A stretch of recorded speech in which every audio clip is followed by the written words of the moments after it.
আমার তো সব শেষ। আমি নিশ্চয় যারা আমার স্বামীকে এভাবে কুপিয়ে জখম করেছে আমি তাদের ফাঁসি চাই। এখনো একটা আসামি ধরতে পারে না। বাইরের বাচ্চাগুলি কি করে বাঁচবো? আমার বাইরে তো একেবারে শেষ করে দিচ্ছে।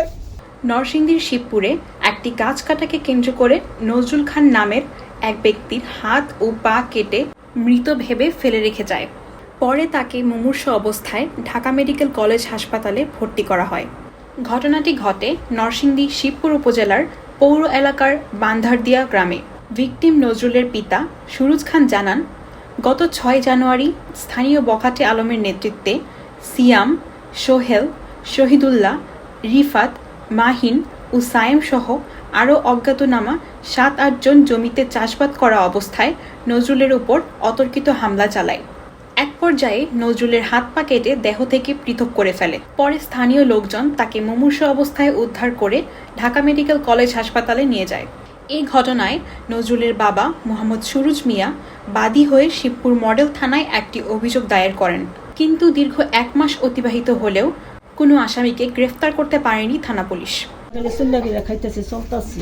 এখন আমার ছেলেরে হাত পাও কাটতে দিচ্ছে, হাতরা কাটতে দিচ্ছে, আমার ছেলেরা জব করে দিচ্ছে। আমরা কি করে চলবো? আমরা 3টা ছেলে মেয়ে আছে, 2টা ছেলে 1টা মেয়ে আছে, একটা বউ আছে। আমরা পরিবারটার মধ্যে 7 জন মানুষ আমরা চলি। আমরা কি করে চলবো? আমি এখনো একটা আসামি ধরতে পারে না। আপনারা সুস্থ বিচার, সূক্ষ্ম বিচার আপনাদের কাছে আমি চাই। হাত পা ও চোখ ছাড়া চিকিৎসা শেষে নজরুল বর্তমানে বাড়ি ফিরে এসেছেন। বিচার চেয়েছেন এই নির্দয় ঘটনার।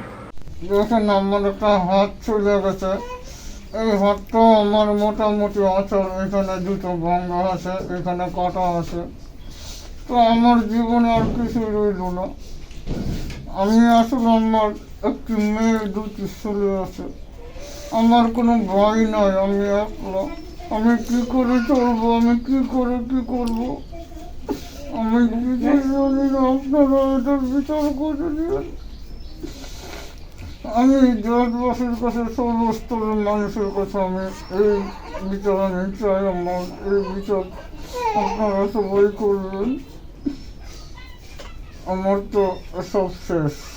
আমি নিশ্চয় আমার বিশ্বাস আমাকে শেষ করে দিয়েছে। আমি সর্বস্তরের মানুষের কাছে আমি বিচার চাই। আমার এই ঘটনার সুস্থ বিচার আমি চাই। আর যাতে এইরকম করোনা হয়।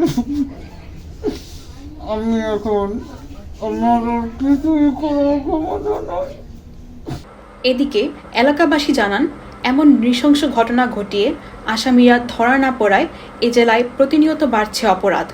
এখানে যে ঘটনাটা ঘটছে এটা অত্যন্ত ন্যাক্কারজনক ঘটনা। সামাজিক অবক্ষয়ের কারণে মূলত এই ঘটনাটা ঘটছে। তো যে ছেলেটার সাথে এই ঘটনা ঘটানো হলো, এই ছেলেটা অত্যন্ত নিরীহ একদম ছেলে ছিল। আমরা চাই এলাকাবাসী যে হামলা যারা করছে এবং তাদের পিছনে যারা জড়িত সঠিক তদন্তের মাধ্যমে আইনানুগ সংস্থা যেন তাদের সঠিক বিচারটা করে।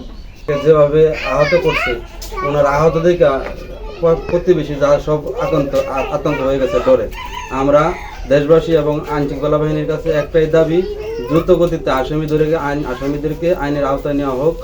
বাইরের বাচ্চাগুলি কি করে বাঁচবো? আমার বাইরে তো একেবারে শেষ করে দিচ্ছে। ওই 3টা বাচ্চা না, আমার বাইরে কিসের জন্য এইটা করছে? আমার বাইরে আমি সুষ্ঠু বিচার চাই। আমার বাইরে কিসের জন্য এইগুলি করলো? আমার বাইরে হাত নাই, পাও নাই, সব অঙ্গ প্রত্যঙ্গ শেষ করে দিতে। এ বিষয়ে শিবপুর থানার ভারপ্রাপ্ত কর্মকর্তার সাথে কথা হলে তিনি জানান, আসামিদের ধরার জন্য চেষ্টা চলছে। পাইছিল অনেক এই নামটা আমার সামনে ওইটা নিয়ে যাওয়াজারি করতেছে। এই আসামি কোন হদিস মানে বাদী পক্ষ দিতে পারতেছে না। আমরা আবার এই আসামিগুলির মানে বহির্গমন রোধ করার জন্য একটা চিঠিও দিয়ে রাখছি, কিন্তু দেশে এদের মোবাইল নাম্বার কেউ সংগ্রহ করে দিতে পারতেছে না, রানিং নাম্বার। এটা সবাই যদি কোনোভাবে হেল্প করতে পারেন আমরা ধরার জন্য আন্তরিক। পরিমাণ লোক নেই, বাসা সব মানে যে আসামি প্রত্যেকটা বাড়ি তালা মারা হয়।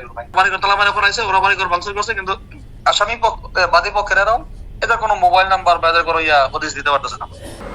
আনা মাফরুজি আশা, নিখাত খবর।